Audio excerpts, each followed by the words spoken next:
Donald Trump को देखोगे ना, ये छोटी बहू जैसा बिहेव कर रहा है इस समय पे। क्यों? क्योंकि ससुर जी से जो चाहिए था वो तो मिला नहीं। अगर ये कह रहा है कि जो इंडिया और रशिया है वो अपनी डेड इकोनॉमी को लेकर के खुद ही डूब जाएंगे और हमें फ़र्क नहीं पड़ता। हम वैसे भी इंडिया के साथ बहुत ज़्यादा कम बिजनेस करने वाले हैं, और जो टैरिफ्स हैं वो इतने हाई हैं कि जो वर्ल्ड के अंदर टैरिफ है सबसे हाईएस्ट टैरिफ की कैटेगरी में डाल दिया है। और भी बहुत सारी चीज़ें इसने रशिया के बारे में बोली है। ये जो ट्रंप है ये छोटी बहू है जो कि अपने ससुर से रूठ चुकी है। क्यों? क्योंकि छोटी बहू को चाहिए था कि भाई ज़मीन जायदाद इनके नाम कर दो, और ससुर जी ने बोला नहीं हम तो नहीं करेंगे, ससुर इंडिया है। तो अब क्या है, छोटी बहू रूठ चुकी है और कुछ ना कुछ कमेंट कर रही है। पाकिस्तान के साथ ट्रेड हुआ, अच्छा हम तो मिनरल निकाल रहे हैं। अरे भाई पाकिस्तान में मिनरल है मतलब मिनरल है ही कहाँ जो आप निकाल पाओगे? पाकिस्तान को क्या बेचोगे? वो तो खुद आपके लोन पे चल रहा है। और ऐसी काफ़ी सारी चीज़ें अंदर भी आपको देखने को मिलेगी वीडियो के, तो पूरी वीडियो देख लेना। शूट कर ली थी लेकिन ये न्यूज़ मेरे सामने आ गई ना, तो मैं रुक नहीं पाया आपके साथ शेयर करने के लिए। लेकिन वीडियो पूरी देखना, बहुत मज़ेदार है, बहुत मज़ा आएगा आपको अंदर। आज का बाजार काफ़ी ज़्यादा शानदार रहा। बाजार को देख करके ऐसा लगा ही नहीं कि हम पे 25% का टैरिफ लगा है। स्टार्टिंग में बाजार जब खुला तो काफ़ी खुशहाली का माहौल था। सुबह जो मैंने वीडियो बनाई थी उस पर कमेंट आई कि भाई बाजार तो ग्रीन हो गया, और बाजार एंड होते होते रेड हुआ। एंड देन वो कमेंट्स डिलीट होते हुए दिखे मुझे अपने कमेंट सेक्शन से। लेकिन बेसिकली हुआ क्या आज बाजार के अंदर? आज वही हुआ जो हमने सुबह डिस्कस किया था कि एक्चुअली कुछ खास नहीं होगा। चीज़ें शुरू होंगी फिर एंड में नेगेटिव होंगी या फिर थोड़ा बहुत ऊपर नीचे होकर रुक जाएगा। एक्चुअली इससे ज़्यादा कुछ नहीं होना था आज बाजार में। क्यों नहीं होना था? सिंपल सी बात है, एक चीज़ जो पहले इंपैक्ट कर चुकी है उसका अगेन इंपैक्ट इतना ज़्यादा नहीं होगा। क्यों नहीं होगा? सारे एक्सपर्ट ये चीज़ एनालाइज कर चुके हैं कि जो ट्रंप है वो दोगला इंसान है, वो कितनी जल्दी पलटेगा उसे खुद भी नहीं पता। तो इन्वेस्टर्स को क्या करना चाहिए? एज अ इन्वेस्टर मैं क्या सोच रहा हूँ मैं आपके साथ शेयर करूंगा। सबसे पहली चीज़, सबसे इंपॉर्टेंट चीज़ जो ट्रंप करता है, सुबह टैरिफ लगाता है और फिर बोलता है कि पाकिस्तान के साथ हमने एक डील कर ली है, मैसिव डील ऑयल रिजर्व से रिलेटेड, कि पाकिस्तान के अंदर जो ऑयल रिजर्व है उसके ऊपर हम काम करेंगे। पाकिस्तान में कौन से ऑयल रिजर्व है भाई? पाकिस्तान में कोई ऑयल रिजर्व है ही नहीं। मतलब ये जो डील हुई है ना, ये इतने मोटे मोटे लेवल पे सिर्फ फेंक दी गई है कि सिर्फ पोक किया गया। पोक का मतलब क्या है? उंगली करना। आपने हर शादी में देखा होगा एक फूफा जी होते हैं ना जो हर चीज़ पर रूठे रहते हैं। ट्रंप हमारा वही है, एक फूफा है जो रूठा हुआ है हमसे, तो इसलिए जबरदस्ती की उंगलीबाजी कर रहा है। तो और कुछ भी नहीं है। मतलब पाकिस्तान से डील करके क्या करोगे? क्या बेचोगे पाकिस्तान को? पाकिस्तान के पास पैसा है खरीदने के लिए?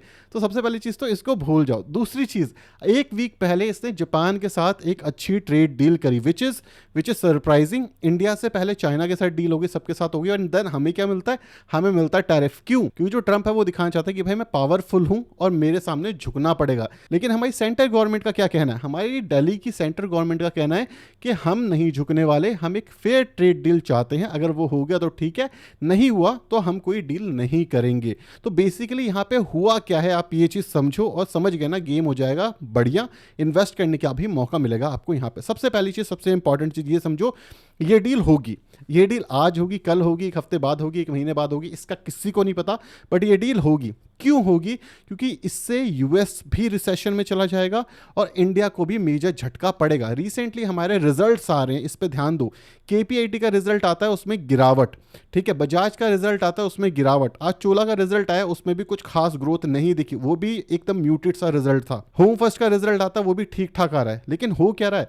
हमारे देश के अंदर से ग्रोथ खत्म हो रही है। अगर हम डील नहीं करेंगे यूएसए से तो हमारी इकोनॉमी पे झटका लगेगा। तो इसलिए ये डील होगी। अब किस बेसिस पे होगी ये देखने वाली बात है, क्योंकि वियतनाम हो गया, थाईलैंड हो गया और जापान हो गया कई केसेस में, तो काफ़ी सारी जगहों पे तो टैक्स को जीरो तक कर दिया गया है, ठीक है। तो क्या इंडिया को टैक्स जीरो करना चाहिए? मेरा पर्सपेक्टिव में बताता हूँ। देखो, सबसे पहली चीज़, इंडिया जीरो कर दे तो भी कोई फ़र्क पड़ता नहीं है, क्योंकि हमारे पास वैसे भी इतना ज़्यादा कुछ है नहीं खरीदने के लिए। यूएस वैसे ही बहुत महंगा प्रोडक्ट बेचता है, ठीक है। दूसरी चीज़, अगर आप इस तरीके से सोचो, आप एक जॉब में हो, आपको इंक्रीमेंट मिलने वाला है, ठीक है। अब आपका जो एम्प्लॉयर है वो कहता है भाई इस साल मैं इंक्रीमेंट नहीं दूंगा, थोड़ी सी सैलरी भी काटूंगा, लेकिन अगले साल दे दूंगा मैं तुझे इंक्रीमेंट, ठीक है। और आपको ये चीज़ पसंद नहीं आई, ठीक है, तो क्या आप बोलोगे कि नहीं चाहिए मुझे इंक्रीमेंट, मैं जॉब छोड़ के जा रहा हूँ? नहीं। आप पता क्या बोलोगे उस समय पे? उस समय पे बोलोगे ठीक है सर, मैं ले लूंगा इंक्रीमेंट, कोई दिक्कत नहीं है। उसके बाद जाकर के ना ऑप्शन ढूंढोगे, जॉब ढूंढोगे अलग अलग जगह कि कहाँ कहाँ मैं और अप्लाई कर सकता हूँ, और जॉब मिलते ही आप लात मार दोगे। तो मेरे ख्याल से इंडिया को यही करना चाहिए कि आपको मान लेनी चाहिए सारी चीज़ें, ठीक है। उसके बाद अपनी इकोनॉमी को डाइवर्सिफाई करना चाहिए। जैसे इंडिया बहुत अच्छा काम कर रहा है कि यूके के साथ ट्रेड डील साइन कर ली है, इसी तरीके से यूरोप के साथ भी ट्रेड डील की बात हो रही है। लेकिन अभी जाकर के यूएस से पंगा लेना और ट्रेड डील अच्छी नहीं होती या टैरिफ लग जाता है लंबे समय तक, तो ये हमारे देश के लिए भी अच्छा नहीं है। तो ये कोई घुटने पे झुकने वाली बात नहीं है। आप ये समझो, जब शेर होता ना, शेर बहुत ताकतवर है, उसे पता है भाई मैं किसी पे भी चढ़ जाऊंगा, मैं फाड़ दूंगा उसे। लेकिन शेर को कई बार पता चल जाता ना कि यार नहीं हो पा रहा, या शिकार नहीं मिल रहा, कुछ टाइम के लिए घास खाता है। शेर होता है कई बार 2 कदम पीछे हटता है, लोग सोचते हैं वो कमजोर है, लेकिन क्या होता है, वो उसके बाद एकदम से कूद के झटका मारता है। तो यार हम शेर हैं, मतलब इंडिया है भाई, थोड़े 2 कदम पीछे ले भी लेंगे तो कोई फर्क नहीं पड़ेगा। लेकिन इसको बढ़ा चढ़ा के दिखाया जा सकता है कि इंडिया ने हमारे वजह से ट्रेड डील कर ली, हमें ये सारे छूट दे दिए। लेकिन आप ये समझो, एक बार हमारी इकोनॉमी डाइवर्सिफाई हो गई तो भाई हमें फर्क ही नहीं पड़ता, फिर हम यूएसए के साथ लड़ सकते हैं, जैसे चाइना लड़ रहा है कि भाई आपको नहीं लेना मेरा प्रोडक्ट, मतलब और भी बहुत सारे लोग हैं, ठीक है। तो अगर ये ट्रेड डील हो जाती है कुछ ऐसे टर्म्स से जो हमें एज अ इंडिविजुअल इंडियन हमें पसंद ना आए, लेकिन आपको ये समझना पड़ेगा कि सरकार इंटेलिजेंट है, उसे समझ आ रहा है वो क्या कर रही है, ठीक है।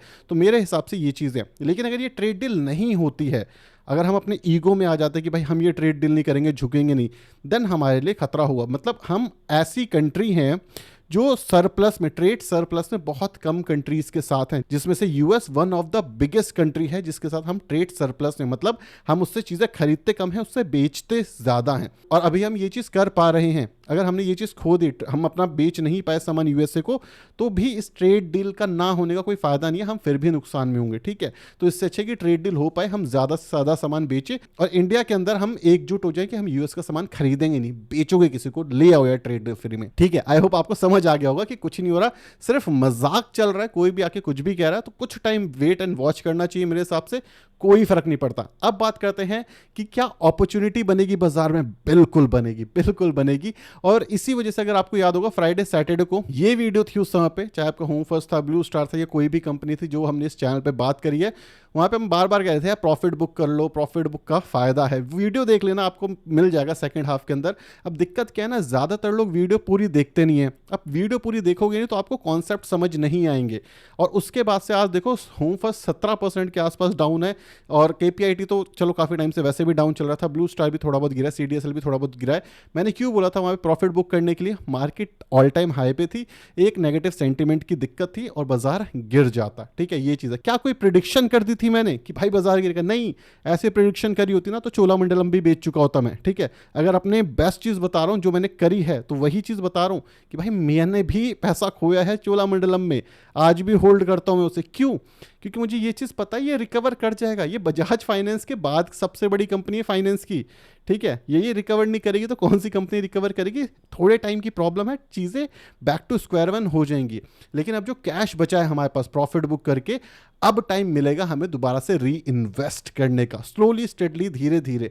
अब जिन्होंने अभी तक वीडियो नहीं देखी होगी वो सोचूंगी यार क्या अब ये चीज क्या फालतू की चीज है, लेकिन मैं हमेशा लास्ट के लिए अच्छी चीजें बचा के रखता हूँ। पता है क्यों? क्योंकि अगर कोई मेरी वीडियो लास्ट तक देख रहा है तो उसे वो चीज मिलनी चाहिए जो वो डिजर्व करता है। क्योंकि अगर मैंने 3 घंटे 4 घंटे 5 घंटे बैठ करके रिसर्च करी है, तो मुझे भी तो आपसे अपना वॉच टाइम चाहिए ना, ताकि मैं भी अपना यूट्यूब ग्रो कर पाऊँ। तो मुझे भी वो चीज़ें चाहिए होती है। तो अगर आप लाइक कर दोगे, सब्सक्राइब कर दोगे तो मज़ा आ जाएगा। नेक्स्ट बात करते हैं कि क्या लगता है लमसम की अपॉर्चुनिटी बढ़ेगी? डेफिनेटली लमसम की अपॉर्चुनिटी बनेगी, और लमसम हमें देखना चाहिए कि कहाँ कर सकते हैं। थोड़ा टाइम रुक करके मार्केट थोड़ा सेटल डाउन हो जाए। मुझे लगता है आज मार्केट नहीं गिरी, बट कल परसों थोड़ी बहुत मार्केट गिरते हुए दिख सकती है। मुझे ये लगता है विद इन 15 डेज ये जो डील है ये हो जानी चाहिए। अगर विद इन 15 डेज नहीं होती, मतलब एक्चुअली कोई सीरियस प्रॉब्लम है, and then we have to analyse and again we have to restructure our investment options, we have to look for another investment option as well, right. अगर हम ये चीज़ें नहीं देख सकते तो फिर नहीं हो पाएगी। अभी प्रॉब्लम क्या है, एज अ इन्वेस्टर, हम एक लॉन्ग टर्म इन्वेस्टर के पर्सपेक्टिव से सोचे तो बाजार में गिरावट है। लास्ट 1 साल से 0 रिटर्न बने। मैं जब ये वीडियो बनाने शूट करने जा रहा था तो अक्षय श्रीवास्तव की वीडियो देखी मैंने कि 1 साल से 0 रिटर्न।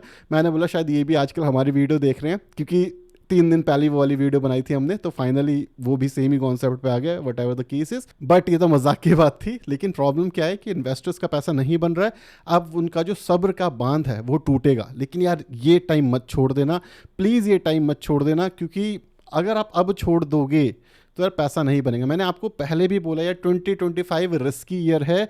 यहाँ पे time to time profit book करना पड़ेगा, यहाँ पे टाइम टू टाइम आपको इन्वेस्ट करना पड़ेगा। अगर टाइम टू टाइम इन्वेस्ट और प्रॉफिट बुक नहीं करोगे तो फिर पैसा नहीं बन पाएगा। सबसे पहली चीज़ आपको, और कुछ ऐसी भी चीज़ें जो आपको अवॉइड करनी है इस समय पे। कैसे अवॉइड करनी है, क्या चीज़ अवॉइड करनी है? सबसे पहले डिस्काउंटेड स्टॉक्स खरीदना है। अब प्लीज़ किसी भी रैंडम स्टॉक में पैसा मत डाल देना। बाजार गिर रहा है तो अच्छे स्टॉक गिरेंगे, जैसे CDSL फिर गिरेगा, BSC हमें फिर मिलेगा, बजाज फाइनेंस, चोलामंडलम अभी फिर गिर रहे हैं, फिर मिलेंगे। यहाँ पे इन्वेस्ट करने हैं हमें अच्छे स्टॉक्स। होम फर्स्ट फाइनेंस फिर गिर रहा है, फिर हमें ऑप्शन मिलेगा खरीदने का। तो इसीलिए मैं कहता हूँ time to time profit book करके कैश रखा करो। कोई भी इंसान कंफ्यूज है कि भाई आपने कभी बोला ही नहीं था ये चीज़, भाई मैं अपनी गलती और अपने जो प्रॉफिट्स हैं दोनों गिनवाने में पीछे नहीं रखता, और प्रॉफिट शायद गिनवाऊँ ना गिनवाऊँ, अपनी गलती ज़रूर बताता हूँ आपको। क्योंकि अगर मैंने कोई चीज़ करी और आप भी वो चीज़ कर रहे हो या करने की सोचते हो तो वो गलतियाँ ना करो। ये चैनल इसीलिए नहीं है कि मैं कोई एक्सपर्ट हूँ, मैं आपको कुछ सिखा रहा हूँ, नहीं। मैं भी आपकी तरह एक नॉर्मल रिटेल इन्वेस्टर हूँ। जितना मुझे आता है, जितना मैं सीखता हूँ, जितना मेरा रिसर्च बताता है, वो मैं आपके साथ शेयर करता हूँ। मैं आपको कोई सिखाने वाला नहीं हूँ, क्योंकि हर इंसान बहुत ज़्यादा इंटेलिजेंट है। आप बहुत ज़्यादा इंटेलिजेंट हो, मुझसे शायद ज़्यादा इंटेलिजेंट होंगे काफ़ी सारे लोग, तो ऐसा मैं मानता हूँ। इसलिए मैं कहता हूँ यार कमेंट करो, अपना पर्सपेक्टिव भेजो। जैसे सुबह मैंने एक कमेंट देखा जिन्होंने, शायद अनिल जी का कमेंट था वो, उन्होंने बोला 26% टैरिफ था, 25% हो गया। नहीं, टैरिफ 2 से 3% था, अब 25% हुआ है। कौन कह रहा है 26% की बात हुई थी? ये तो यही बात होगी, 20% का शॉर्ट टर्म कैपिटल गेन लगा दिया, फिर 18% कर दो तो लोग खुश हो रहे। नहीं, शॉर्ट टर्म कैपिटल गेन 15% था, 3% अभी भी बढ़ा हुआ है। आप समझ रहे हो? आप किस चीज़ से कंपेयर कर रहे हो? ये मार्केटिंग स्ट्रेटेजी है। ये एक नंबर हाई कर दो, उसका थोड़ा सा कम कर दो, लोग खुश हो जाते हैं। ऐसे काम नहीं होता मेरे भाई। तो इसलिए मैं कहता हूँ कि ये सारी चीज़ें समझेंगे ना तो काम हो जाएगा। और रही बात गवर्नमेंट की, हम जनता हैं, हमने वोट दिया है। अगर मैं बीजेपी को वोट दे रहा हूं तो मेरा फर्ज बनता है क्रिटिसाइज करने का। अगर मैं उनकी भलाई पे कहता हूं कि भाई अच्छा, जैसे मैंने सुबह बोला था कि बहुत अच्छा काम किया उन्होंने, तो भाई उनकी गलती पे भी बोलने का मेरा फर्ज है। मैं आंख नहीं मूंद सकता किसी भी चीज़ पे, और किसी को शायद पसंद आए, किसी को ना पसंद आए, और ये हम सबका इंडिविजुअल पर्सपेक्टिव है, right. So why back to square one, stock market पे आते हैं। इन्वेस्ट करना यार, जब बाजार गिरना इन्वेस्ट करना, डरना मत। बाई चांस आप प्रॉफिट बुक नहीं कर पाए तो भी मत डरना, ये मार्केट चल जाएगी, डरने वाली बात नहीं है। हम काफ़ी टाइम से कह रहे हैं मार्केट ने रिकवर किया है, कंसोलिडेशन होगा, अब फिर बुल रन आएगा, डरना मत। सिर्फ रिकवरी थी ये, ठीक है। और ये मैं कितने टाइम से बोलते हुए आ रहा हूँ कि रिकवरी है, ये बुल रन नहीं है। रिकवरी है, ये बुल रन नहीं है। बुल रन आएगा, तो रिकवरी का टाइम था। कंसोलिडेशन में यही होता है, मार्केट पीक पे जाती है, फिर बाजार गिरता है, फिर मार्केट पीक पे जाती है। इसको कंसोलिडेशन कहते हैं, इसको रिकवरी फेज कहते हैं। अभी टाइम है पोर्टफोलियो में अच्छे अच्छे स्टॉक्स को धीरे धीरे ऐड करते जाओ। अगले 1-2 साल के अंदर जैसे ही बुल रन की शुरुआत होगी, हमारे पास इतना सारा पैसा होगा अच्छे स्टॉक्स के अंदर कि जब वो चलेगा तो हम इन्वेस्ट कर पाएंगे। अब पैसे कहाँ से आएंगे? उसके लिए तो पैसा कमाना पड़ेगा, ठीक है। मैंने भी कमाया, आप भी कमाओ, हर इंसान कमा रहा है तभी इन्वेस्ट कर रहा है। तो आई होप समझ आ गया होगा। आई होप डरने वाली कोई बात नहीं है। चोलामंडलम में बड़ा दर्द हो रहा है यार, बहुत दर्द हो रहा है। पैसा तो जाता ही है तो दर्द तो होता ही है। लोग कहते हैं ना खुशी क्यों है? खुशी नहीं है, दर्द है भाई, दर्द है। लेकिन अब आदत इतनी हो गई है कि ठीक है, फ़र्क कम पड़ता है, क्योंकि एक जगह से पैसा खोएंगे तो दूसरी जगह से कमा लेंगे हम, ठीक है। तो ठीक है, खुशी खुशी रहते हैं, चीज़ें बन जाएंगी, पैसा पैसा तो आता जाता रहता है। चलो, और सबसे इंपॉर्टेंट चीज़ और सबसे इंपॉर्टेंट इंसान संतोष कुमार जी का नाम लेना ज़रूरी है, क्योंकि ये वीडियो शायद मैं शूट नहीं करता, लेकिन उन्होंने मेरे दूसरे चैनल के ऊपर कमेंट किया कि सर आपने बोला था वीडियो आएगी, आपकी आई नहीं। सो संतोष जी, ये टोटली वीडियो आपके लिए है, क्योंकि आपने कमेंट किया। So thank you so much.